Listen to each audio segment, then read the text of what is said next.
Ito naman i-unbox natin. Ang bigat din niya ha. Si Orashare Power Bank. Ano naman yung pala heavy yan? duty. Ano yan? Anong kinalaman yan dito? Ganun din. Power station din siya. Kaya lang power mas maliit station lang. siya. Oo, nag-extra lang ako kasi Okay. baka kulang yun kasi nga medyo entry level model yung nabili naming Blue Tea. Titingnan muna namin. Kung yun lang ang kaya sa budget namin sa ngayon.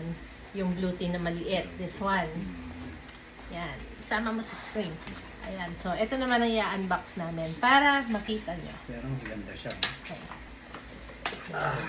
So, Type-C ang charging ni Orashare. Ayan. May ano pala siya. Cute pala siya.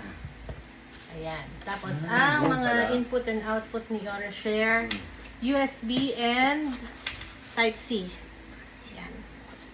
So, pagka in-on mo siya, dito lang. Ayan. So, Okay. right now, 79%. Tapos may ilaw din siya. Ayan.